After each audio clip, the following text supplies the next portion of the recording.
When Chicago Mayor Brandon Johnson stood at a podium on Labor Day and openly warned President Trump that he had better not send a single federal troop into his city, he had no idea he was about to trigger one of the most dramatic federal responses in modern American political history. Little did he know that within mere days, what started as defiant rhetoric from a failing Democrat mayor would escalate into a full-scale federal operation that could leave Johnson himself facing jail time and Chicago becoming the epicenter of Trump's massive immigration enforcement crackdown. Chicago Mayor Brandon Johnson just made the biggest mistake of his failed political career with a disapproval rating of an astonishing 80%, making him literally the least popular mayor in Chicago history. Brandon Johnson was a politician with nothing left to lose. His administration is overseeing a $2 billion budget deficit, all the while spending $300 million on illegal migrants. But instead of addressing these local crises, Johnson chose to pick a fight with President Trump. At his Labor Day event last weekend, Johnson openly defied President Trump's offers of assistance, and he actively declared war on federal authority. Are you prepared to defend this land that was built by slaves, a land that was built by indigenous people, a land that is built by workers? Are you prepared to defend this land? The people united will always prevail. I need you all to stand firm, to stand strong if this president decides to continue to break this Constitution. Now, aside from his embarrassing historical illiteracy, what you just heard there wasn't mere political posturing. Gang, that was open defiance of federal law. And he backed that defiance up by simultaneously signing executive orders that would bar Chicago police from cooperating with federal immigration enforcement. Now, Johnson's rhetoric and executive order basically are depicting President Trump's deliberation as to whether to send in federal troops to help clean up this economically and culturally imploding city. Johnson is depicting that offer as a full-blown invasion. Now, what Johnson failed to anticipate was the methodical nature of Trump's response. Rather than immediately send in National Guard troops, as Johnson expected, Trump instead crafted a more sophisticated strategy that would expose the mayor's sanctuary city policies as the public safety threats they truly were. And so yesterday, September 8th, the Department of Homeland Security launched Operation Midway Blitz, a targeted immigration enforcement surge specifically designed to counteract Chicago's sanctuary policies. It was named in honor of Katie Abraham, a 20-year-old Illinois woman killed by an illegal migrant drunk driver. And the operation sent a clear message to Johnson, to Chicago, and to the whole of the nation. Sanctuary cities will no longer be sanctuaries for criminals. And the left is having an absolute meltdown. We're trying to prioritize public safety threats when you got governors and mayors who are releasing these public safety threats every day into the community. That causes the crime rate, and we've seen some terrible incidents in the last few days where innocent victims are murdered.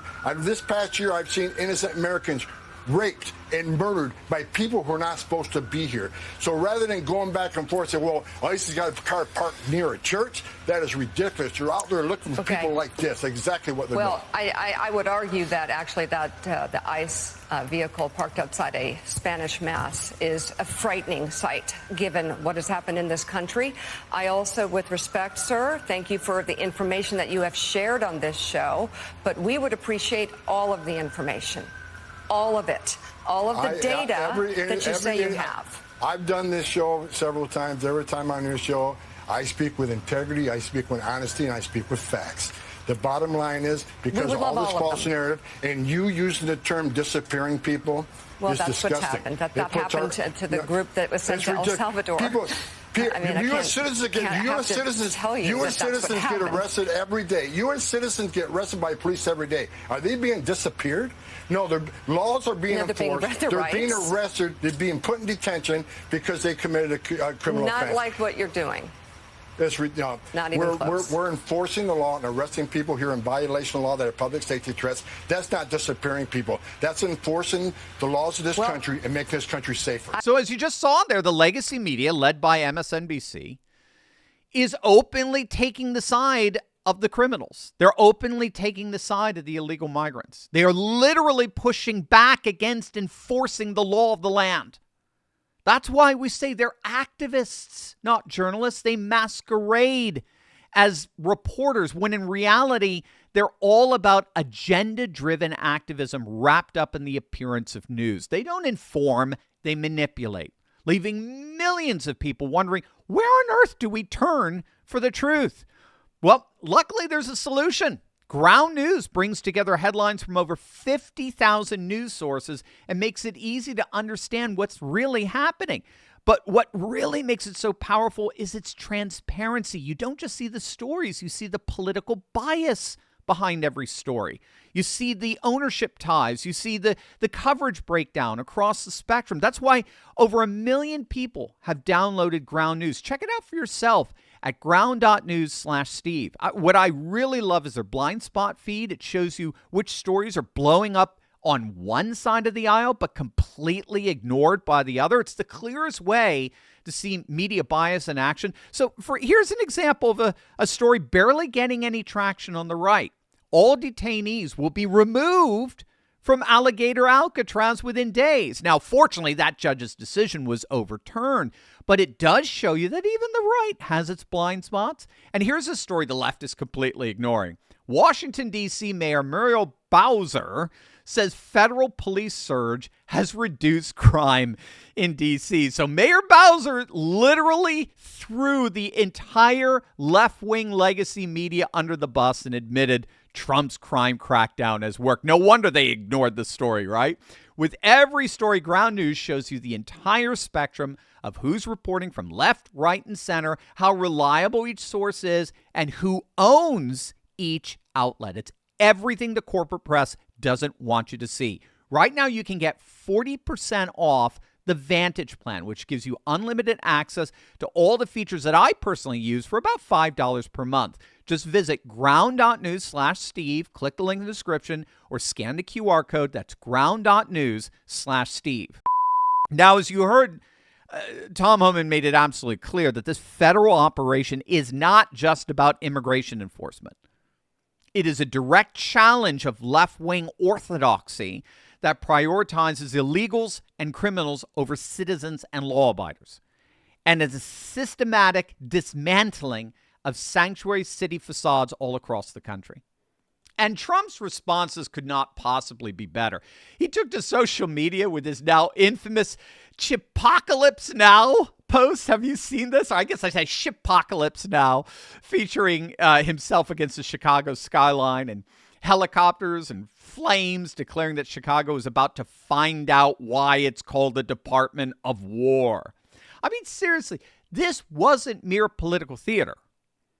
It was psychological warfare designed to demonstrate federal supremacy over local resistance. And within hours of that post, Fox News reported this. The surge has begun. You can see the new ICE vehicles on the streets here in Chicago. We're just outside the Cook County Courthouse, but that surge is part of the ICE-led Operation Midway Blitz that they say is in honor of a beautiful young Chicago woman, Katie Abraham, who was killed by an illegal alien drunk driver back in January of this year. And while we are getting reaction from Illinois Senator Dick Durbin, who says that this blitz won't make Chicagoans safer, let me show you this video. Early this morning, I was out with one of ICE's teams, and we arrested this individual. His name is Juan Gaspar, and he is a 43-year-old illegal alien from Mexico. He has been convicted in 2024 of forcibly sexually assaulting a child under the age of 13. He was taken, as you can see here, without incident, but this is all part of the exact sort of violent criminal illegal alien that the ICE operations hope to bring in, apprehend, and ultimately deport. So Operation Midway Blitz has brought hundreds of ICE agents to the Chicago area, with reports of up to 300 agents operating from the Great Lakes Naval Station. Federal agents began making arrests all across the city, targeting the very criminal aliens that Johnson's policies have been protecting. And it gets worse. What Johnson may not have fully understood when he signed his defined executive orders was the legal minefield he was entering. Federal officials, led by acting Deputy Attorney General Emil Bove, had already directed prosecutors across the nation to investigate and charge local officials who refused to comply with federal immigration enforcement. Johnson's executive orders, which explicitly prohibit cooperation with federal agents and demand that they stand down, they could indeed constitute obstruction of federal law enforcement, a serious federal crime.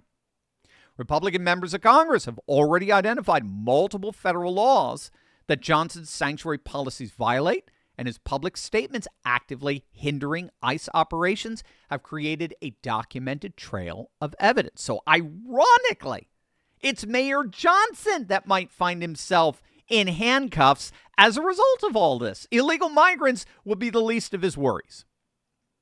Now, big picture, Operation Midway Blitz represents more than just immigration enforcement. It is a masterclass in political chess. Trump successfully transformed Johnson from a local nuisance into a national symbol of Democrat resistance to federal authority, and then systematically dismantled that resistance while exposing the human cost of sanctuary policies. The operation's success in making arrests while Johnson's policies actively hindered federal agents created a perfect contrast: effective federal law enforcement versus obstructionist Democrat politics. Chicago residents, already overwhelmingly dissatisfied with Johnson's leadership, witnessed their failing mayor prioritizing protection for criminal aliens over cooperation that could actually improve public safety. I mean, the psychological impact extended beyond Chicago. Think about it. By naming the operation after Katie Abraham, a young woman killed by an illegal migrant, Trump personalized the stakes and reminded Americans why immigration enforcement matters. The visual messaging, from the Shipocalypse Now meme to the overwhelming federal presence, demonstrated that local Democrat resistance would be met with overwhelming federal response, all while they're mocked and memed at the same time. For Johnson, the federal response has accelerated his political collapse. Already facing the lowest approval rating in Chicago mayoral history, his confrontation with Trump has exposed the hollowness of his progressive promises. Crime continues to plague Chicago neighborhoods, all the while the mayor focuses on protecting criminals from deportation. The city faces budget crises while Johnson spends hundreds of millions on illegal migrants. But perhaps most damaging of all, Johnson's defiance has proven completely and totally ineffective. In the end, it was all for naught. Federal agents are operating in Chicago. They are making arrests, and they are enforcing immigration law regardless of this mayor's pathetic executive orders.